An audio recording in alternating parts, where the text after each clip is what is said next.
confidence. Like, where does that come from? No, many people don't actually believe this. Shazney Spence, a confidence creator, public speaker, and life architect, helping you reach your goals and dreams you desire. I'm an introvert, but I've learned to become an introverted extrovert because of the work. So I make it less about me, more about what my gifts and talents are. I think when we met, I shared a quote: confidence is quiet and insecurities are loud. What sort of actions are going to help us build confidence? I believe that the key to a happy and enriched life is to... I started my professional life as a management accountant, and I did that for 26 years. My parents wanted me to do it. Everyone else was dead proud of me because I was doing this, traditional job, but it wasn't floating my boat. There were two options for me: to stay there or to kind of dive deeper into the depths of despair. I need to claim what's mine, and I need to be conscious and create the life that I desire. The first step to healing or moving forward is...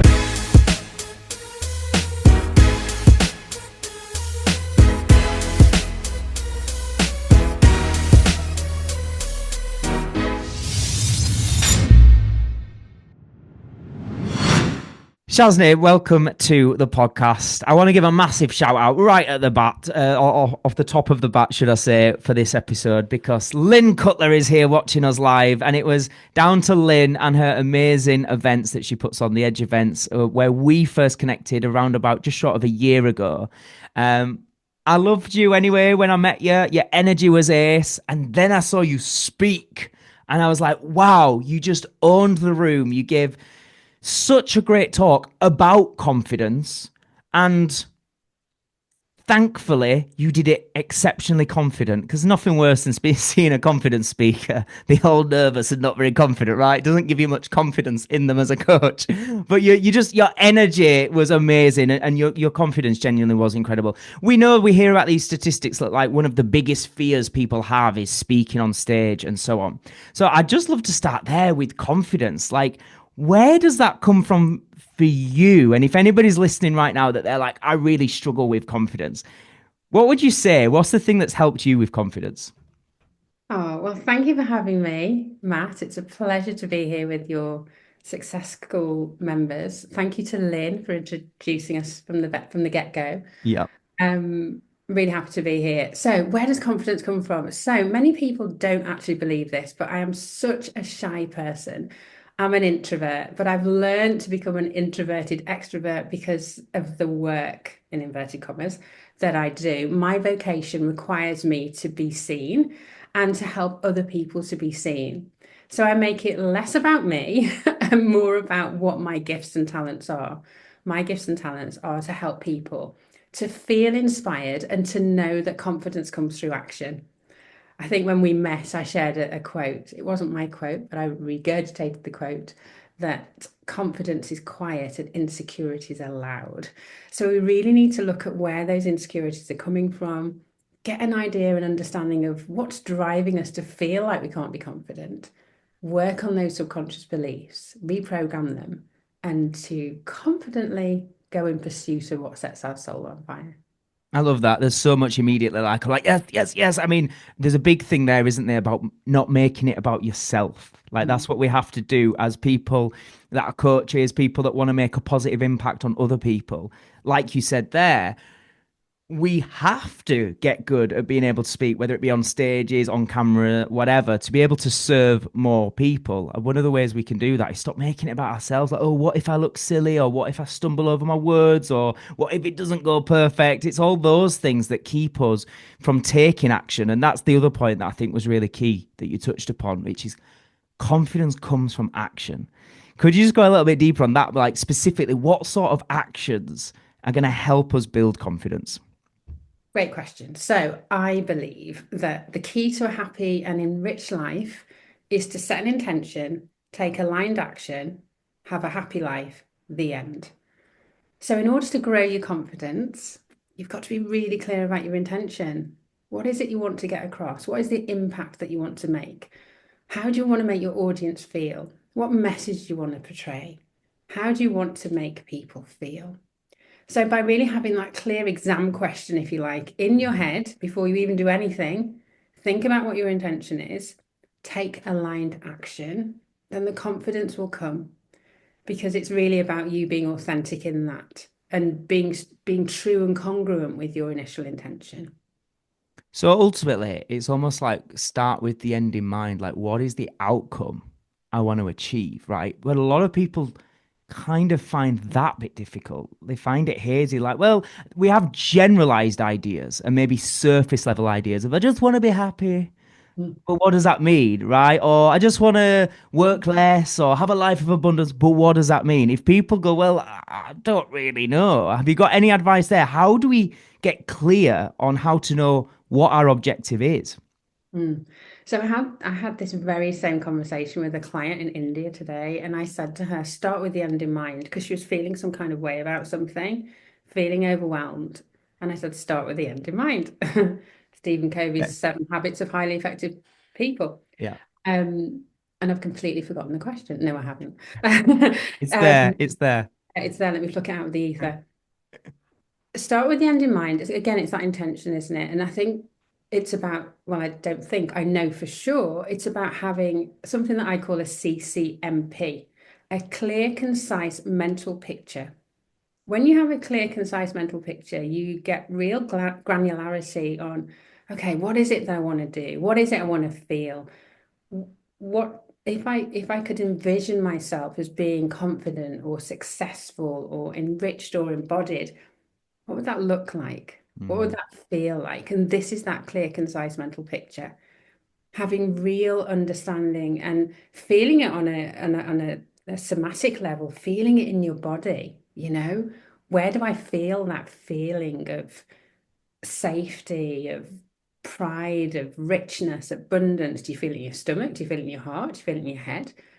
And when you've got that, you can then take one small step and then another small step and then fully embody that. So I think what's really key is for anybody listening that feels like I don't have the full answers yet and I don't know exactly what that clear, concise vision would look like. I think what I'm hearing you say there is, well, keep asking better questions and sit with it for a while. Don't just quit and give up and go, oh well, maybe success isn't for me, or maybe I'm supposed to just keep doing what I'm doing. And it's not enough to just admit defeat ultimately. Like if you don't know what that end in mind looks like and what that version of your success looks like, well, don't just say full stop the end, I don't know. Ask better questions, explore it a little bit longer. And if you need help with that, right? Like get help to talk you through it. There's always an answer, even if it's not clear straight away. I'd love you to just tell us a little bit more about you are a life architect. And I know that when we first connected, you was more branded as a soul coach. I'd love to just know a little bit more about what a life architect actually is and the reason for that sort of rebrand from soul coach to life architect. Mhm. So I started my entrepreneurial journey as a soul coach because I wanted people to replace overwhelm with clarity and calm. I wanted them to tune into the soul of their soul, the part of them that knows their inner wise woman, person, man, and to really get clarity on, right, well, what does success look like for me? How can I build in spiritual practices such as mindfulness, meditation, gratitude, looking at the law of assumption, law of attraction, all those things to move from point A to point B.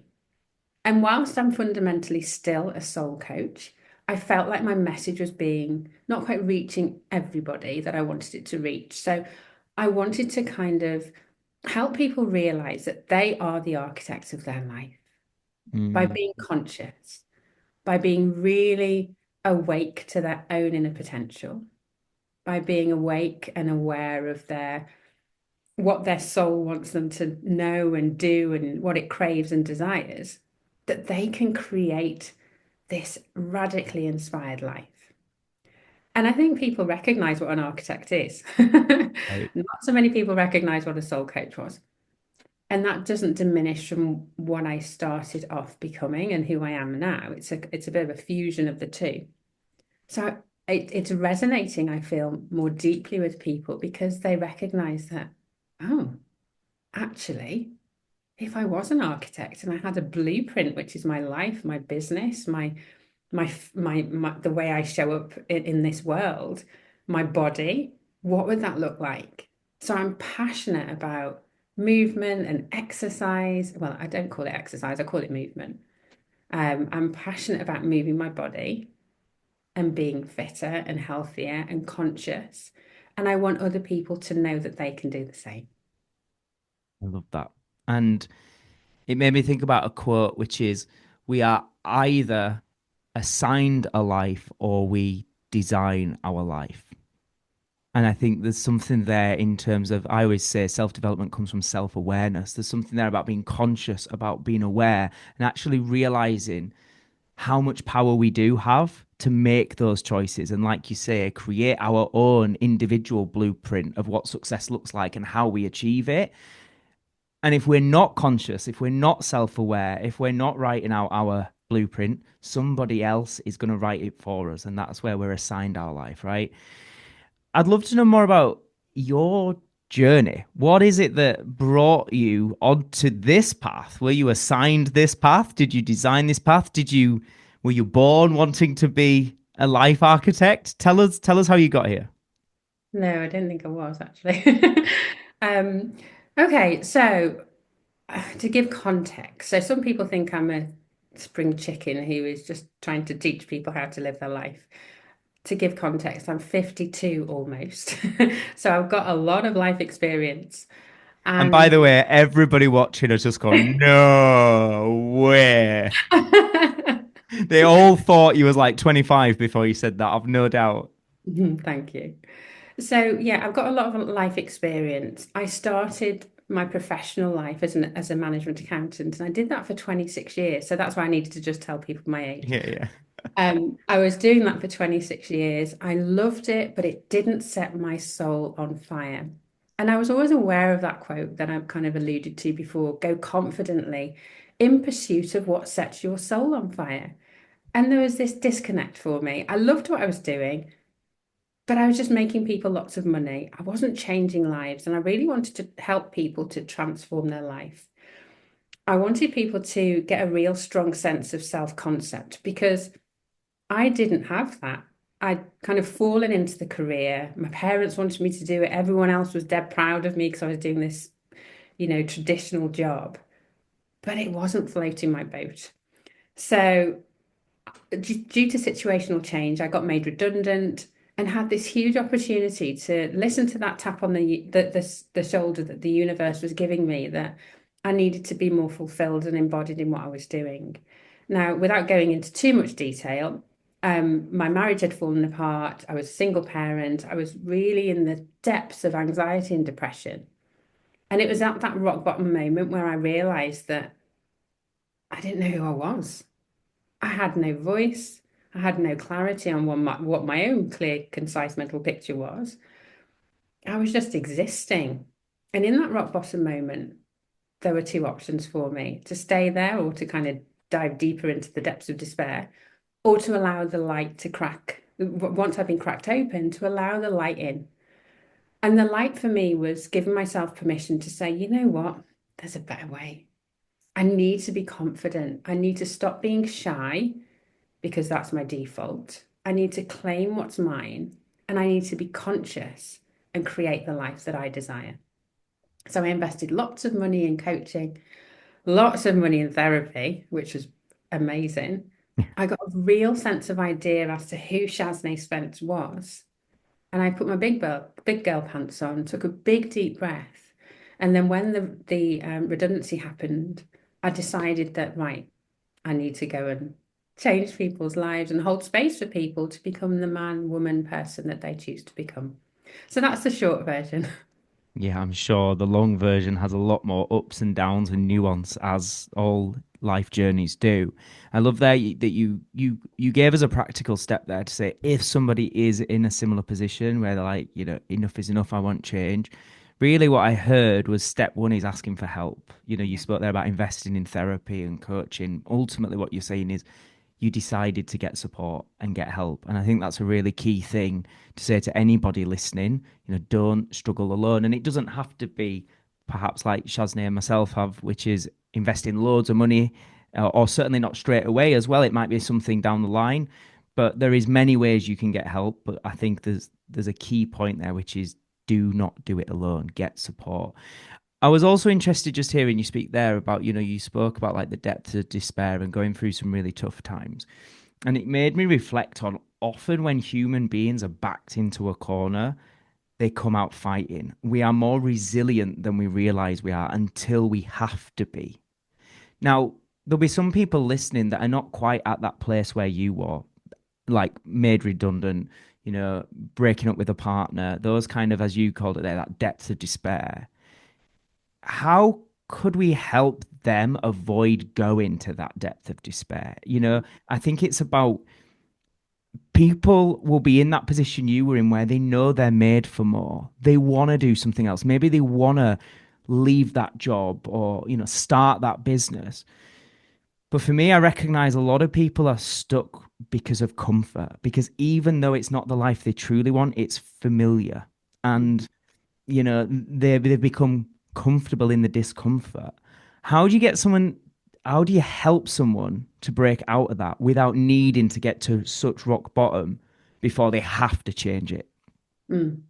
Yeah, because mine was rooted in shame. Mine was rooted in everybody thinking I was okay and not having the courage to actually be vulnerable. Vulnerability is having the courage to be truly seen. As soon as you decide that you want to be seen, and this is not from an ego perspective, but from an authenticity perspective. That's what authenticity as well is. There's power in the vulnerability, and the authenticity is having the courage to be truly seen. Sorry. So for me, if I had been more vulnerable sooner, I would have had the courage to be authentic. So I think what I am trying to say there is that there is power in vulnerability. I've talked a lot about consciousness. For me, conscious interactions, conscious relationships, and I'm not talking about romantic relationships specifically, I'm just talking about interactions with people. Conscious relationships are built on vulnerability, communication, and authenticity. As soon as you can have a conscious relationship with yourself and have all of those three things in your life, vulnerability, communication, authenticity, until you do that, you will stay in that depths of despair. And I just wish that I'd given myself permission to say, listen, I'm not okay. And I don't know what I'm doing. And I need a bit of help. I wish I'd given myself permission to do that sooner, because I didn't do that until I was 32. So it's 20 years ago that I did that. I don't beat myself up for that, but I just wish that I'd done it sooner. So in answer to your question, it's about helping people to recognize that there's power in vulnerability. Having that authenticity is about truly being seen. And it's not in an ego way, but it's really allowing themselves to show up in the spaces that they occupy with real authenticity. I help my clients, as I said, to build that sense of strong self-concept. What that means is you knowing absolutely with certainty who you are, not the roles you fulfill. I'm a wife, I'm a husband, I'm a partner, I'm a son, I'm a mother. It's who are you at your very core. If you were to, sound awful, but if I was to cut through the middle of you, what would I say? What do you stand for? What do you stand against? What are your values? What is it that you really are so passionate about that you can't stop thinking about, that you really want to share with this world in terms of creating impact? So I'm going to stop there so I can just keep going on. Beautiful. I love it. And I'd love to know your thoughts on our relationship with making mistakes and failing, because I think if somebody's at that place and they hear what you are saying and they start to do that inner work, who am I? What do I stand for? What do I truly want? Even if they're starting to gain clarity on that, I think one thing then, as they start to get out of that comfort zone and they start to break the mold and break habits and do different things, there can often be this real fear of, am I making the right choice? Is this really aligned? What if it doesn't work out? What if it costs me loads of money? What are your thoughts on that, the relationship with uncertainty and pushing through that? I think it's often about fear. I always say in every talk that I do that fear is the absence of love. So if we put lots of love into ourselves or into the situation that we're in, the fear will disappear. Fear is fueled by our ego. Our ego is our fear-based thinking. So we just need to tune into the part of us that knows our higher self, our truest expression, and trust that, you know what? What's the opposite of love and trust? Fear and doubt. When we go into love and trust, we know that we can progress forward if we ask for help, if we align ourselves with people who've done it before, if we get expert help, if we admit that we don't know what we're doing, that's an act of love because you are living in truth. When there's fear and doubt, you will stay in that place. The first step to healing or moving forward is witnessing our emotions. So for me, whenever I'm in a bit of a knife edge situation, I think to myself, with curiosity, no judgment, is this fear and doubt or is this love and trust? Oftentimes, it's fear and doubt. So what would feel better than this? Love and trust? So the love and trust is about me saying, right, okay, I just need a minute here to regroup. I need to probably put some boundaries in place. I probably need to start doing something or stop doing something. But it gives you that inflection point to actually be in consciousness. So it's almost asking what would love choose versus What what would love does do fear here? choose, right? Yeah. And that's a question I often encourage my clients to ask. What would love do here? What would feel better than this? And I'm a visual person, so the way I see it is like a petrol gauge. So when your petrol gauge is empty, it's fear and doubt. When your petrol gauge is full, it's love and trust. What would everybody prefer? A full tank, love and trust. So to bridge the gap between an empty petrol gauge and a full petrol gauge, we just need to take a minute. We just need to take a breath. We need to be conscious of the now and choose a better feeling, emotional thought. I love that. I'm such a visual person as well. And it just made me think as well, like, of the activity of filling up your car. Like, literally, fill up with love, fill up with trust. And what are the actions I need to take to fill up, to get that petrol gauge nice and high again? I believe you speak about doing energy healing and breath work. And for anybody listening now that's got no idea what is energy healing, what is breath work, how does it work, and maybe even some practical steps we can take away to do energy healing and do breath work. Would you be able to just talk about that for us? Of course. So when I started my bit, well, before that actually, ever since I was being a child, I've always felt things. I'm an intuitive person. I'm an empath, so I feel other people's emotions. I'm not special. I just recognize that I'm more tuned into that. I'm tuned into the energy of other people as well. So with some training, I studied the modality of Reiki. Reiki is a form of energy healing, and it's a non-invasive methodology that the practitioner will place their hands on the person or even remotely. So I can do Reiki from a distance. It allows you to have your energy centers, your chakras that run down the center of your body, to be balanced. Reiki means universal life force energy. So as a practitioner, I'm able to channel that. Whenever we're in that space of empty petrol gauge, our energy is depleted. Our chakras, which are little balls of energy, are probably not spinning properly. They're like a bit like this, need a bit of oiling. So energy healing allows the spinning balls of energy to flow with ease and abundantly. So when someone has an energy session with me, it can be Reiki. It could even be, just doing a guided meditation with them. I help them to come back to their energy, to ground their energy, to no longer be outside of their body and to be really rooted into their body and to be in that space of calm and clarity. I help my clients to regulate their nervous system. So when we're in autonomic nervous system, it's like you've got your foot to the accelerator and you're just going hell for leather. Fight or flight kicks in. When we breathe, when we take a minute, we can get into that parasympathetic nervous system, which is like the brake. It's rest and digest. So as an energy healer, I help people to really regulate their nervous system, to get from a space of dysfunction into feeling ease, to feeling that sense of being able to navigate through whether it's anxiety or just feeling discombobulated through science. It's science, really. You know, everything is vibrating, everything has a frequency. It's about coming back to that frequency of stability. So if somebody finds themselves feeling quite anxious, is there any like small little exercises you could give them now in terms of like breath work and energy work? Is there anything that they could practically do on their own Yeah. that could help them with that? Yes. So when you're feeling anxious, when you're outside of your body, it's because you're not in the now.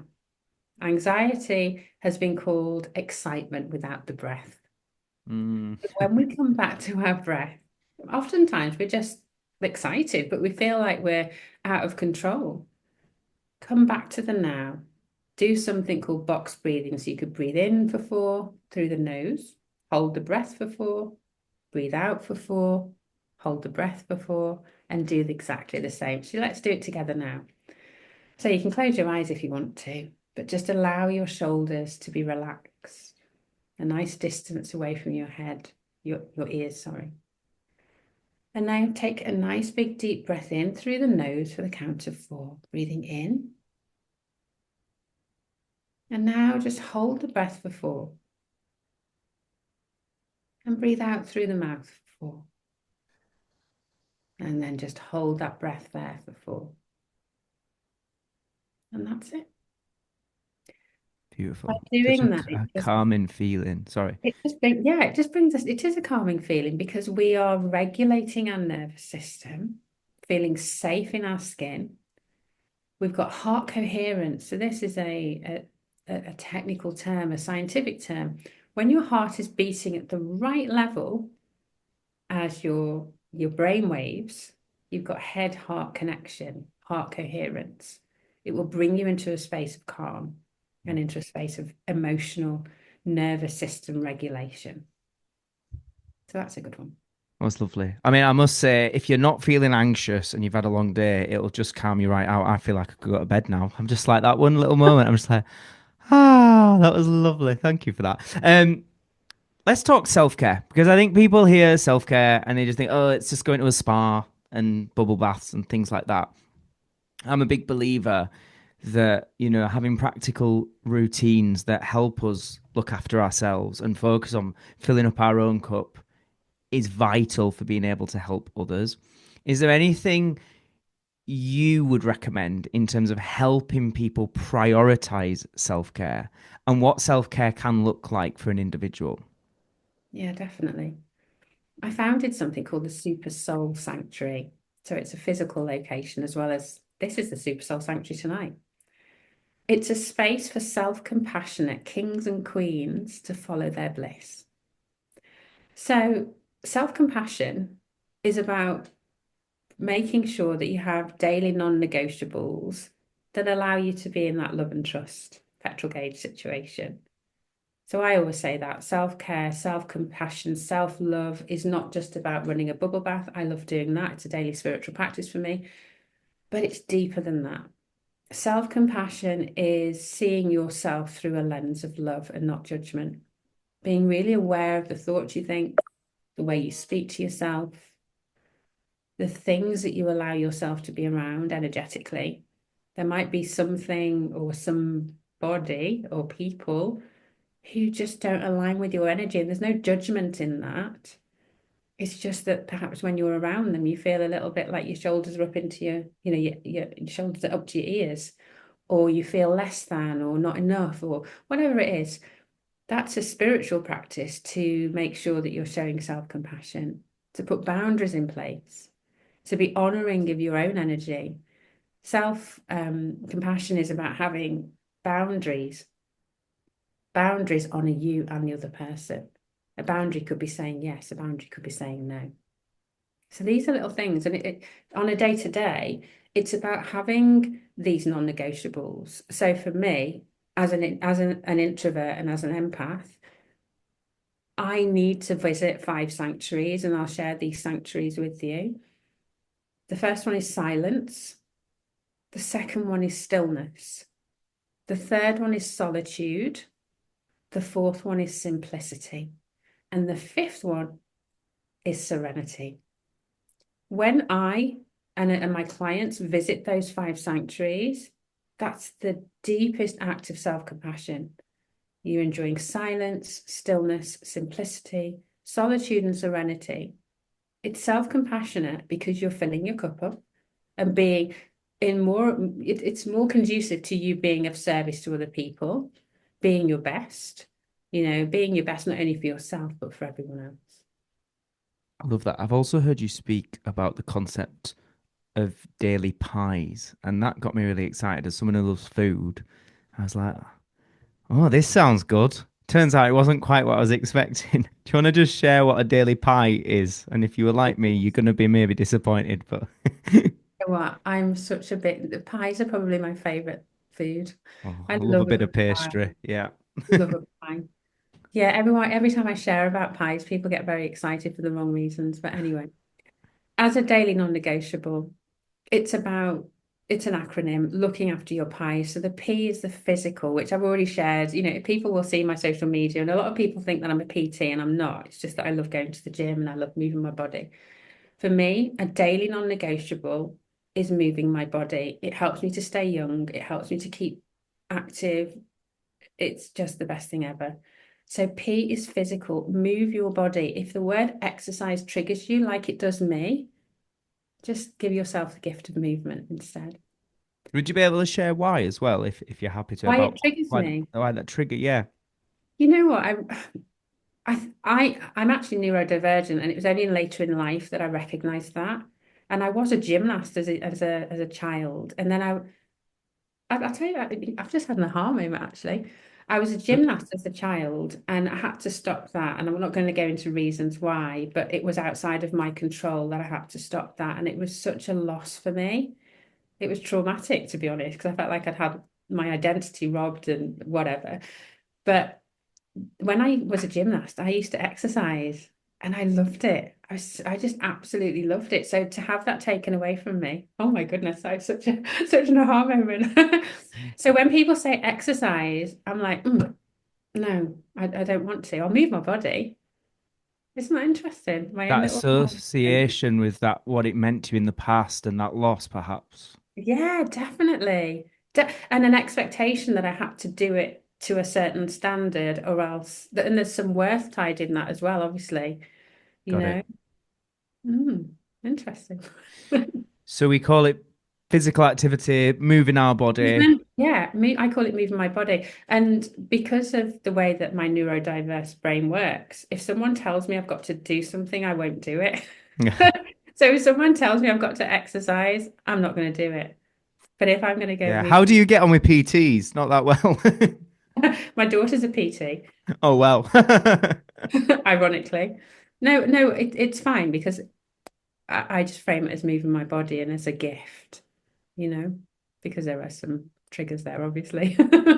Yeah, which is great to acknowledge and be aware of. And I think that's a great lesson for everybody, right? Is it's finding what works for you. And words are powerful, association is powerful, all these things are really key.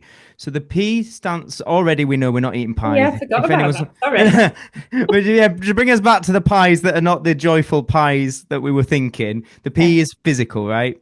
Yes. I is intellectual. So it's about, doing something or reading something or furthering your intellectual capacity.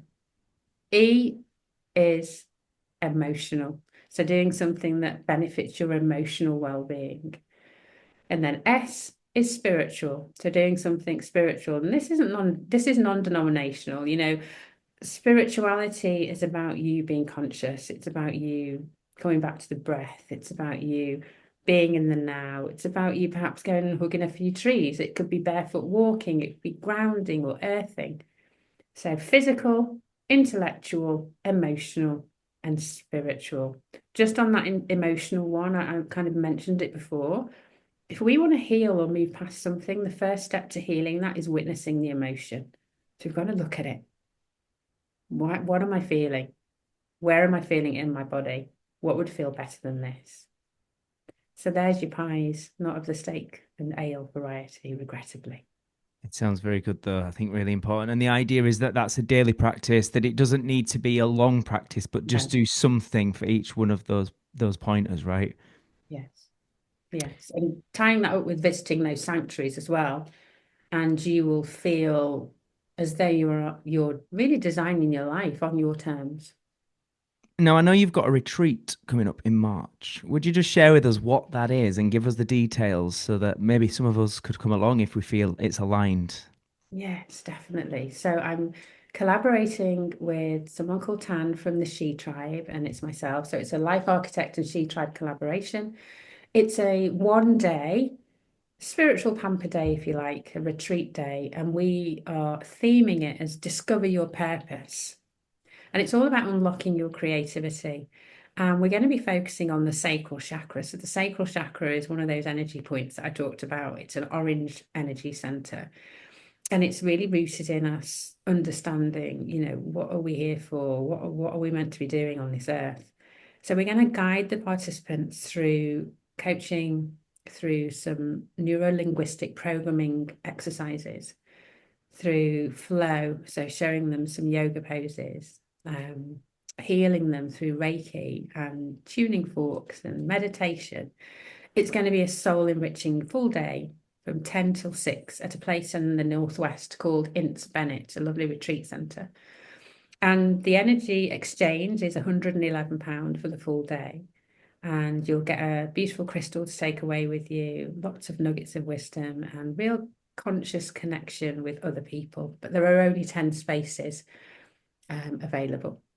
Amazing. And where do we go if we want to sign up for that? So you can connect with me on Instagram. That's mainly where I live, at Shazney, the Life Architect. And if you go on my grid, you'll see a post there. Type the word purpose, and I will send you the information. Alternatively, there is a link in my bio at Shazney, the Life Architect. So, a little bit of a sidestep. I know we've got a lot of people on listening now live and a lot of people that listen to this show that are either in the process of starting a business or they may currently frame it as it's a side hustle alongside a day job or something like that. And obviously, you yourself have had that career and then you've gone into business and become, successful as a coach. Any advice for people listening that are in that stage of their life where they're looking to build a business? And if you was to give them some tips on what you learned about how you've found are the right ways to build a business or anything that's helped you get clients, have you got any advice around that? Any tips? I think starting with the why, it's similar to starting with the end in mind. Really be clear on your why. Why are you doing it? And what impact you want to make? How do you want to make people feel? For me as a coach, especially, and the kind of clients that come to me, I want people to feel safe. I want to hold them lovingly accountable to the person that they want to become. So get really clear on the why. And, Viktor Frankl said, when you know your why, you can endure anyhow. And then align yourself with people who've gone before you. You may be a trailblazer and there might not be anybody else that's done what you've done. There were no soul coaches when I started, but I had a real clear intention around how I wanted to make people feel and also how I wanted to expand and honor my own soul's expansion. Um, I think it's about defining your own working week and not listening to the naysayers because a lot of people just won't get it. I was on a really good salary when I was an accountant, and then to not have that, to start something that was spurious to some people, and they were like, "Oh, what?" Yeah. I had to be really clear and grounded in my own belief of what it was that I was offering and really stay clear to that and stay true to that. So I think it's, yeah, starting with the why and really having a clear why, aligning yourself with people who have gone before you, hire a coach, hire somebody who can help you to stay on track and hold you lovingly accountable. I think they're the main things, really. All right, let's go into some of the general life questions that I ask all guests on this show. So the first one is, what is the best advice you've received in life and why? Oh, best advice. Hmm. The best advice I've ever received is to strive for authenticity and not perfection. So I was a serial people pleaser, was always, that was my go-to to say, oh, I'm a perfectionist, I'm a perfectionist. And I almost wore it as a badge of honor, really. But it was keeping me stuck in so many ways because perfectionism doesn't exist. So someone dear to me said to me to strive for authenticity and not perfection. And that's when I realized that actually me being authentic was about me being vulnerable. It was about me having the courage to be truly seen. So now I had to think about, right, how do I want to be seen? And that wasn't from an egotistical point of view, but it was really about personal branding and about what gifts and talents I wanted to share with the world. Love it. Okay, the flip side is, what is some of the worst advice you've received and why? I think there's a lot of advice that maybe has good intention, or there's a lot of things that look good on the internet, like a little quote, but actually when you go a bit deeper, it's not always great advice. Is there anything that you've got an example of that maybe sounded great, but actually it wasn't? Can't think of anything at the moment. Um, probably, probably in terms of visibility, I think when you start in your business, and especially if it's an online business or a business that doesn't have a tangible product, I think probably the worst advice I've had is people saying, you've got to sell every day. It's keep selling, selling, selling, selling, and hide your prices so people can't see how much it is. And for me, that didn't really work. I understand the notion of selling every day because you're sharing your gifts and talents, but the bit that didn't quite work for me was hiding prices Mm, and not being fully transparent with, well, this is what I'm offering and this is how much the investment is. That for me was not transparency. It wasn't that authenticity, which is what I strive for. I think maybe that's probably the worst one. So people know how much it is to invest with me because I just tell them straight away because it might not be their price point or it might trigger something in them, but we can work through that. But it saves a lot of um, energy expenditure. okay, what is one of the biggest mistakes that you've made in your life, and what lessons did you gain from that? Hmm. That's a deep question, Mr. Hall. I know, to just throw it in at the end like this. Yeah. Um, okay. Full disclosure here. So it wasn't a mistake, but it's something that I rushed into that I really shouldn't have. I don't feel like I make mistakes in terms of regret. Well, obviously I do because I'm human, but I don't see regret in that. Right. That's different. Yeah, how you frame it is important, right? Absolutely. So I got married once and I rushed into that and I shouldn't have. I don't like to use the word shouldn't or should, but it's hard to frame that grammatically correct in a grammatically correct way. Yeah, I really would have done better to have just practiced the pause a little bit, and I'd have saved myself and the other person a lot less heartache. You know, I it's about consciousness, and I think I was having a few unconscious moments there and doing it for the wrong reasons. So that's a full disclosure and honest share there. Again, I don't regret it because I believe that everything in your life brings you to a perfect, to a place where you are going to learn from it. But I Mm. think really, if I was to look back, I should have been more conscious. And when I use the word should there, it's not from a scarcity perspective. It's I would have done well to have practiced the pause. And I'm more measured now in everything that I do. And it's not that I'm being avoidant, it's just I sit with it for a bit longer.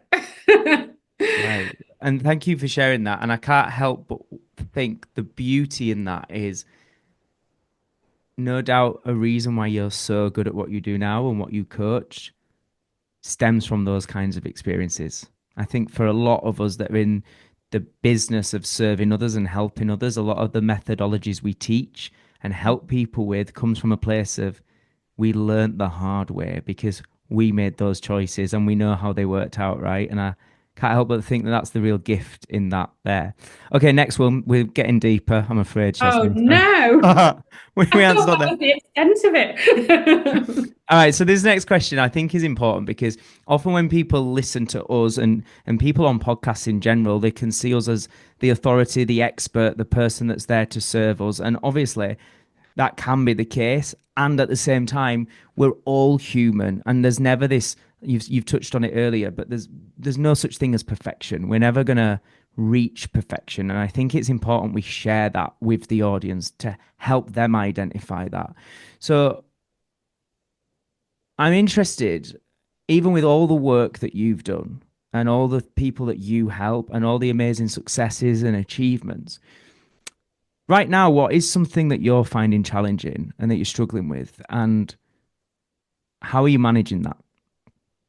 You know what, Matt? That's a really good question because having consciousness is being aware of the things that are perhaps stopping you from being more expansive. And it's worth, ironically. Sometimes I don't feel worthy, and that's worthy of the abundance. Now, I crave abundance. I'm always talking about abundance. I help my clients become abundant. I do live an abundant life, don't get me wrong, but sometimes there's that little fear-based narrative that says, I'm not worthy of that. So I have to keep looking at that. So my witnessing of the emotion is witnessing that unconscious story that I'm not worthy of that. So I think that's it. And I know with certainty that's what it is. And people will be very surprised to hear that because they'll look at me and be like, oh, you know, you speak on stages, you've got this amazing business, you've got this great fitness level or whatever it is. But sometimes it's, am I actually worthy of it? See, what I take from that, which I think is a golden lesson for everybody to identify, is we've all heard these phrases like, for a new level, there's a new devil. And this idea that, there's only progress, not perfection. We're always going to have challenges. And that includes mindset challenges like worth, self esteem, and all these things, irrespective of whether you've worked on it for decades. The key thing that I'm hearing there, though, is the conscious effort to consistently work at it, Yes. right? That's what you're saying is you have to be mindful of it. You're not expecting perfection, but you just going, oh, okay, that's coming up for me again. And rather than pushing it down and going, it's fine, just ignore it, you're going, I need to address that. I need to look at that. And it's that consistent effort of those basics, right? Yes, it is. And it's surrendering to that and knowing that, yeah, that it is a new level, new devil. And I always say that myself. But it's being mindful that I'm going to hold myself in kindness when those little triggers pop up, and then choose to witness it, choose to see things differently, choose to challenge it. Because basically it's your inner child, isn't it? It's your inner child that doesn't feel safe when those things those programs pop up. So I will parent that inner child and just give her a big hug and say, of course you're worthy. Yeah. You feel better than this. Love. And it's that constant iterative process of Mm. peeling back the layers. I would like to think that I'm very authentic in my messaging when I show up on Instagram or whatever, because I want my clients not to see a polished version of me and to see this caricature of someone who's got everything right. I shared that about my marriage when I was going through the divorce. There was so much shame, and a lot of that shame was projected onto me by other people by saying, oh, you're a coach, how can you be going through that? So I had to really sit with that and recognize that the shame wasn't serving me. It was a teachable moment, not only for me, but for my clients. I help people leave the table where love is no longer being served. I don't actively tell them to leave their partners, but I help them because of my own experience. So there's power in that.